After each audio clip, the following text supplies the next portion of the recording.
Test कराने के लिए कि आईवीएफ में आप अपना एग यूज़ कर सकते हैं कि नहीं कर सकते हैं, ये मैंने अपने पहले वाले वीडियो में बताया।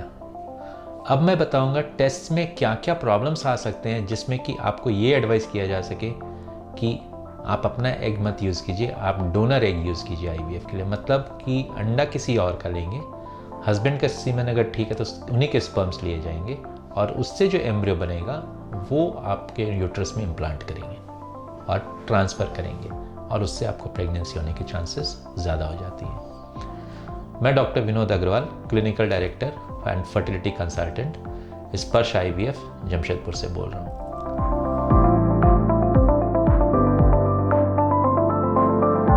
डोनर की सिचुएशन कब आती है? एक बहुत बड़ी गलती लोग करते हैं जो हम लोगों ने देखा है कि फर्स्ट टाइम उसको आईवीएफ एडवाइस किया गया था जब उसका एज 29 था। यूजुअली ये धारणा बनती है अभी तो उम्र ही क्या है जो आईवीएफ कराना है। आईवीएफ मतलब एडवांस्ड, अगर एज बहुत उम्र हो गया, शादी को बहुत साल हो गए, तब आईवीएफ कराना। प्लीज़ उस चीज़ को ड्रॉप कीजिए, उस आइडिया को ड्रॉप कीजिए या उस सोच को हटाइए बॉडी से, दिमाग से।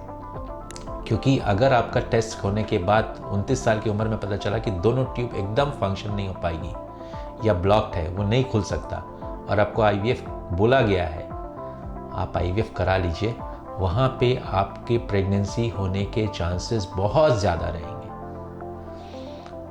तो मैं यही बताने की कोशिश कर रहा था कि पहला चीज़ है एज।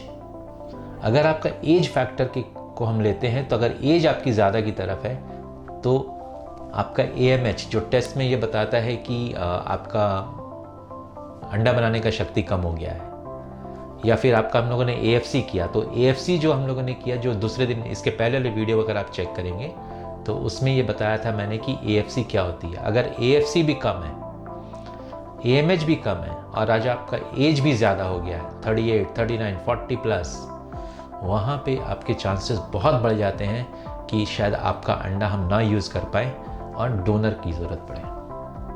तो डोनर की ज़रूरत जो पड़ती है ना, वो आपको अपने क्लिनिशियंस जो ट्रीटिंग फर्टिलिटी कंसल्टेंट है आपके, जिससे आप ट्रीटमेंट करा रही हैं, वहाँ पे आपको बहुत श्योर होना चाहिए कि डोनर कैसा रहेगा। तो डोनर का जो यूजुअल क्राइटेरिया है वो 23 साल से ऊपर होनी चाहिए, 35 साल से कम होनी चाहिए, पर यूजुअली सेंटर्स 30 साल के अंडर के ही डोनर लेते हैं।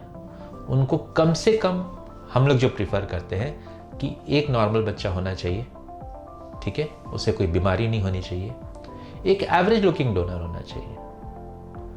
पर आप अपने चॉइस का भी डोनर ले सकते हैं, पर उसमें ये होता है कि usually the cost goes high, ठीक है। एलिट डोनर्स के चार्जेस और एलिट डोनर का जो processing charges I would say, वो बहुत ज़्यादा बढ़ जाता है। तो वो जो चीज़ें आपको ध्यान में रखनी पड़ेगी। प्लस हम ये देखते हैं कि एक एवरेज इंडियन लुक, जैसे हाइट ऑफ द डोनर 5 से 5.5 फीट, लड़कियों में बहुत लंबा, बहुत ज़्यादा हाइट यूजुअली नहीं एक्सेप्ट करते हैं। Colour whitish to fair, hair of the colours black, hair of the eyes black, which is a normal Indian look, ठीक है। तो ये डोनर्स के लिए क्राइटेरिया, प्लस जो जो टेस्ट रिकमेंड किए गए हैं डोनर के लिए वो ज़रूर कराना है, वो हम लोग कराते हैं। क्योंकि वो चेक करके ही फिर उस चीज़ को हम लोग आगे बढ़ाते हैं कि इसमें कोई बीमारी नहीं है, ये सब टेस्ट। तो वो जो रिकमेंडेड टेस्ट में बीमारी नहीं है वो टेस्ट करा के उसमें फिर डोनर की सिचुएशन बनती है। डोनर का सिचुएशन अगर आपको आ रहा है, I know it is a very difficult decision to make, क्योंकि एज अ ह्यूमन साइकोलॉजी बोलिए या एक ह्यूमन ईगो भी होता है कि ये मेरा बच्चा नहीं रहेगा, राइट। तो आप अपनी जगह सही हैं, लेकिन अगर सिचुएशन ऐसा बन गया है आपका बॉडी जो ना तो आपका डॉक्टर ट्रीट कर सकता है, ना आप कुछ कर सकती हैं जिससे कि वो मॉडिफाई हो जाए, ठीक हो जाए, तो वैसे सिचुएशन में आपको वो एक्सेप्ट करके उस चीज़ के तरफ ज़रूर बढ़ना चाहिए। अगर आपको लगता है कि नहीं हम डोनर नहीं कराएंगे, adoption is always a this thing. अब तो गवर्नमेंट ने बहुत अच्छा एक वेबसाइट भी बना दिया है, उसके थ्रू अडॉप्शन होती है और कोई तरीका अडॉप्शन का नहीं होता। तो ये दोनों चीज़ें हैं जो आप सोच सकती हैं इस बारे में। डोनर एग मतलब हुआ कि सिर्फ एग ही डोनर का लेंगे, किसी और का।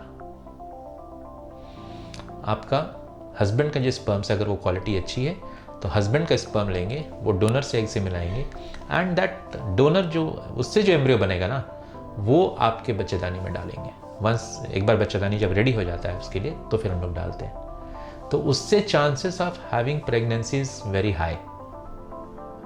रेस्ट ऑफ द थिंग्स अगर नॉर्मल है तो उससे chances of having a pregnancy बहुत ज़्यादा हो जाती है। बहुत ज़्यादा मेरा कहने का मतलब हुआ कि अगर उसी सिचुएशन में आप अपना एग यूज़ करते, उसके कंपैरिजन में chances are very high, right. तो ये चीज़ को हमेशा ध्यान में रखना है कि डोनर का सिचुएशन डेवलप हुआ है, you have to face that situation and you have to pass all the barriers and accept for a better outcome, right.